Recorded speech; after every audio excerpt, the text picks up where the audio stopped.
జీవితపు గొప్ప ముగింపు తెలుసుకోవడంలో లేదు, చేయడంలోనే ఉంది.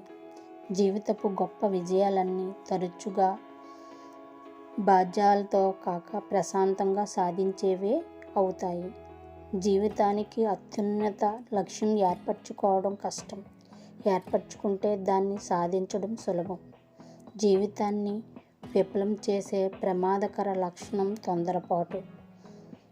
తన అజ్ఞానాన్ని గురించి గ్రహించిన వాడే నిజంగా తెలివైనవాడు. తన అజ్ఞానాన్ని తెలుసుకోవటమే నిజమైన జ్ఞానం. తన చేనడు పొట్టకు బానిసైన వ్యక్తి భగవంతుని ససేమిర పూజించలేడు. తన తోటి వారికి ఎంతవరకు సహాయపడతాడో అంతవరకే మనిషి గొప్పవాడవుతాడు. తన తోటి వారికి చేసిన మంచే మనిషి నిజమైన సంపద. తన దోషాలను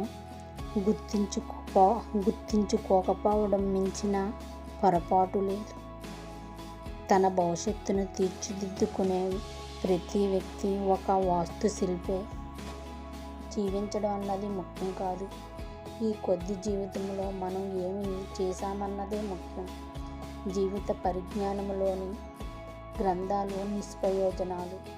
జీవితం అంటే గడిచిన ఏళ్ళ కాదు, సాధించిన సత్కార్యాలు.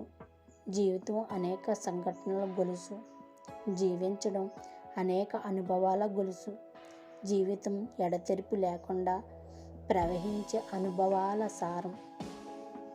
జీవితం నాకు ఆలోచించడం నేర్పింది, కానీ ఆలోచనలు ఎలా జీవించాలో తెలియజేయలేదు. జీవితం నుండి ఆశిస్తే ఎక్కువ నిరాశే మిగులుతుంది. అందుకే జీవితాన్ని శాసించడం నేర్చుకో. జీవితంలో అపూర్వ ఆభరణం వినయం. జీవితంలో విజయాలు సాధించడానికి ఏకాగ్రత, తదేక దీక్ష అత్యంత అవసరం. జీవితంలో సంఘర్షణ లేనప్పుడు కాదు, ఆ సంఘర్షణతో సర్దుకుని పోయినప్పుడే శాంతి లభిస్తుంది. చెట్టు పైకి ఎక్కాలనుకున్నప్పుడు పూలను కాదు, కొమ్మలను పట్టుకోండి. చెడును విమర్శించి మంచిని స్మరించి సంరక్షించుకోవడం యోగ్యత లక్షణం. చెడును నాటితే దక్కేది దుఃఖమే. చెదిరిపోయిన మనసు పరిపూర్ణంగా సందర్శించలేదు. చెప్పులు కుట్టేవాడు చెప్పులు అందంగా చేస్తాడు, కారణం అతనికి ఇంకేమీ చెయ్యడు. చేసే పనిలో సంతోషం వెతుక్కోండి. డబ్బును తానుగా మిమ్మల్ని వెతుక్కుంటూ వస్తుంది. చెడు కాలమునకు చెడు బుద్ధి పుట్టును. చేసిన తప్పుడు పనులను గురించి చెప్పి పశ్చాత్తాపపడ్డం అన్నది మంచి పనికి శ్రీకారం చుట్టే మంచి పని అవుతుంది. చేసిన తప్పును సమర్థించుకోవడంతో అది రెండింతలవుతుంది. చేసిన మేలు ఎన్నడూ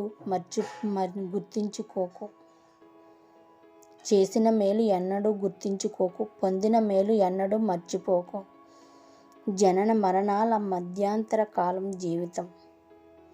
జాతికి సంపద వెండి బంగారాలు కాదు, సజ్జనులు.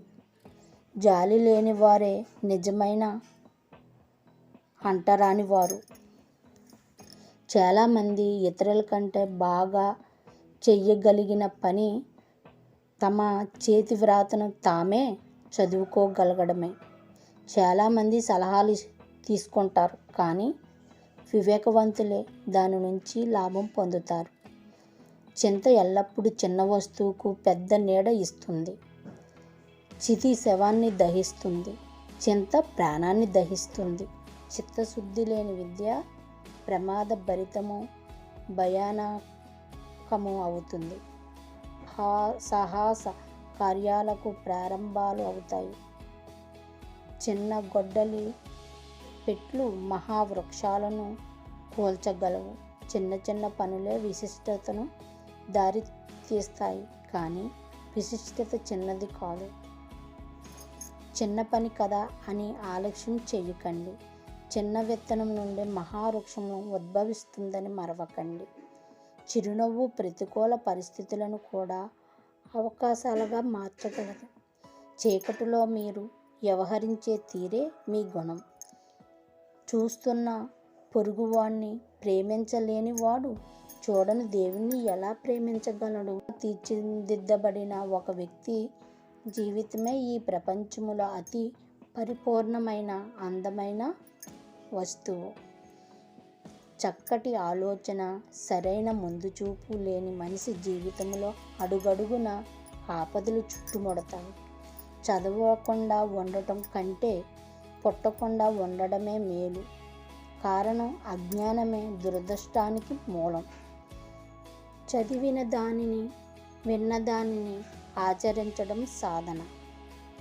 చదివిన పుస్తకాల నుండి జ్ఞానాన్ని పొంది పాఠాలను నేర్చుకోవడమే చదువు ఉద్దేశం. చదువు సారం కంటే కల్పన చాలా ముఖ్యమైనది.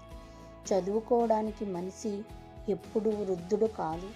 చదువు లేని ఉత్సాహం గుర్రపుశాల నుండి పరిగెత్తిన గుర్రం లాంటిది. చరిత్ర చదవడం కాదు, చరిత్ర సృష్టించాలి.